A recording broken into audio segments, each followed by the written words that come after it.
L'année dernière au Canada, c'était plus de 900 000 étudiants qui avaient réussi à avoir leur permis d'études. Et c'était une année exceptionnelle. Alors, en cette année 2024, il y a certaines choses qui ont changé, et notamment la limitation du nombre d'étudiants étrangers au Canada. Donc, ce qu'on peut observer ici, c'est que le Canada a drastiquement diminué le nombre d'étudiants qui va être admis au courant de cette année. L'année dernière, on avait 900 000, voire 1 million d'étudiants. Cette année, il y aura une baisse de 35% de ce nombre-là, à peu près donc 360 000 étudiants seulement qui seront donc admis ou qui auront leur permis d'études. Alors, c'est une mesure qui n'est pas appréciée, qui n'est appréciée par aucune personne, même les étudiants déjà au Canada ne sont pas satisfaits de cette mesure-là prise par le ministre Monsieur Mark Miller, si je me trompe pas. Et donc c'est une mesure qui touche et qui affecte beaucoup de personnes parce qu'il y a des gens il y avait beaucoup d'étudiants qui ont des procédures en cours, des procédures de recherche d'admission de permis d'études en cours et qui comptaient faire leur demande de permis d'études. Alors cette mesure, alors qu'est-ce que ça va causer? Quels seront ses impacts sur les étudiants déjà présents ou qui ne sont pas encore présents?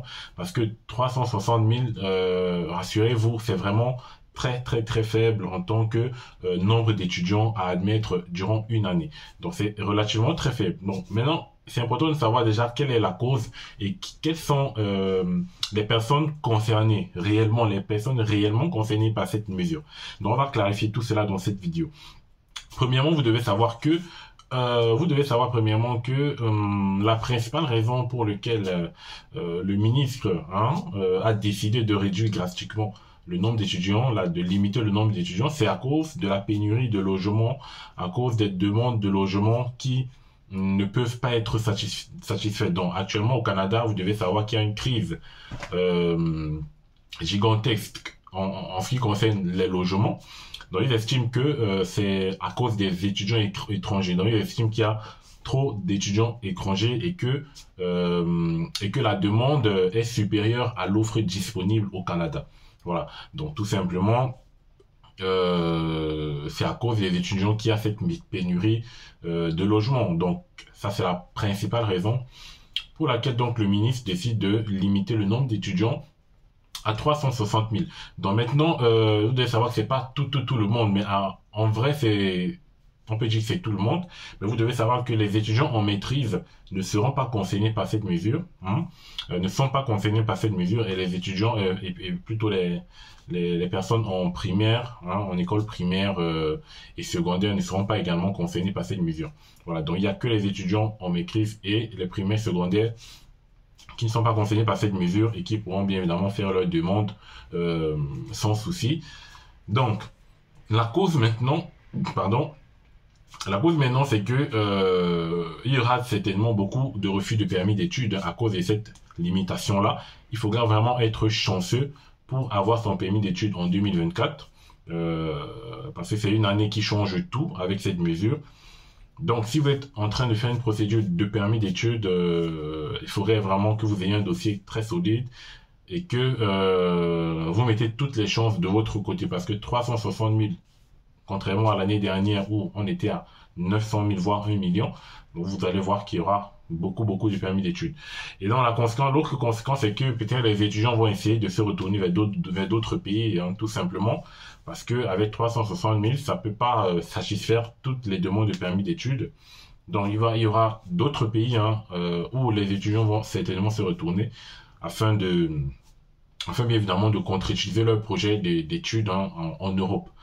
Voilà. Donc pour moi, cette mesure-là, elle tombe aussi au mauvais moment et c'est ce que par exemple le président d'université de je ne sais plus de quelle province qui a affirmé que la mesure est tombée au mauvais moment, c'est-à-dire au moment où ils sont en train d'analyser les dossiers, au moment où ils sont en train de recruter les étudiants. Donc, il a proposé à ce que cette mesure soit reportée en 2025, voilà, pour que ça ne puisse pas avoir d'impact sur la procédure de cette année, parce que là, nous sommes en janvier, nous sommes déjà presque en février, donc il y a des gens qui ont entamé leur procédure il y a des mois, et donc lorsque cette mesure vient maintenant, c'est plutôt au mauvais moment, on peut dire que c'est au mauvais moment. Donc je pense que il devait attendre la fin de cette procédure, de cette procédure avant de mettre en vigueur cette mesure-là.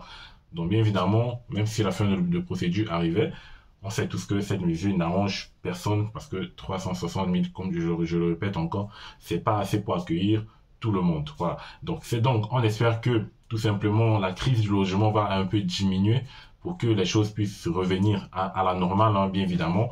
Et c'est pour ça que je vais vous remettre par exemple cette vidéo que j'avais publiée normalement il y a quelques mois d'un étudiant qui vit dans sa voiture à cause de cette pénurie de logement, qui est sans logement. Donc c'est très très compliqué actuellement au Canada, hein. Il y a beaucoup d'étudiants sans logement et qui sont obligés de se débattre pour pouvoir avoir pour pouvoir avoir un abri où dormir chaque soir. Donc c'est vraiment pas évident. Regardez cette vidéo. Vraiment les amis, actuellement c'est chaud au Canada. Nous on est venus en tant que nouveaux. On ne savait pas qu'à chaque 1er juillet il fallait trouver un nouveau logement. Donc mon bailleur il vient m'avertir une semaine avant. Regardez-moi aujourd'hui. Je ne sais même pas où aller. Heureusement j'ai au moins une voiture pour mettre mes bagages. Dans ces jours-ci, je vais dormir dans la voiture, dans ces mois-ci, même en attendant que je trouve un logement. Et le Canada. À chaque 1er juillet, tu devais changer de logement.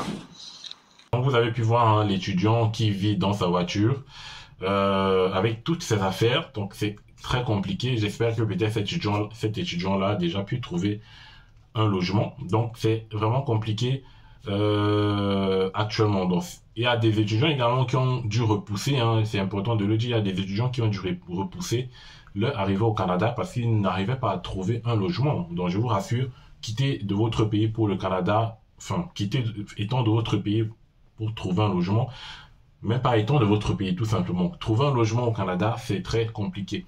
Actuellement, avec la crise de logement, bien sûr, c'est très compliqué. Donc, il y a des étudiants, du coup, qui ont repoussé leur arrivée au Canada parce qu'ils n'arrivaient pas à trouver un logement. Donc, moi, tout ce que j'espère, c'est que cette mesure va peut-être être revue, va être repoussée, ou plutôt, voilà, va être réadaptée, hein, en fonction pour pouvoir satisfaire la demande des permis d'études. Parce que tout ce que moi, je vous souhaite, c'est que vous puissiez obtenir vos permis d'études. Mais heureusement, il y a toujours des alternatives qui viennent compenser, hein. Il y a la France, il y a le Luxembourg, il y a d'autres pays européens où vous pourrez vous tourner au cas où ça ne marche pas pour le Canada. Voilà. Donc, dans tous les cas, je vous tiendrai informé. Et en passant, il faudrait rappeler que pour ceux qui sont actuellement en cours de procédure pour le visa étudiant de la France, donc il est important de rappeler que la mesure de la caution, parce que j'avais fait une vidéo dessus, la mesure de la caution a été enlevée. Donc il y aura plus de caution, pas de caution nécessaire pour venir étudier en France. Donc ça a été suspendu, si je peux dire comme ça. Donc là, il n'y a plus de problème, il n'y a plus de soucis qui va se poser à ce niveau-là. Donc je vous dis tout simplement à bientôt et on se retrouve à la prochaine pour un prochain nouveau numéro. Pour un prochain numéro. Et surtout, n'hésitez pas à mettre un commentaire, à liker la vidéo et à vous abonner. Ça fait énormément plaisir. Et on se dit à la prochaine pour une nouvelle vidéo. Ciao les amis.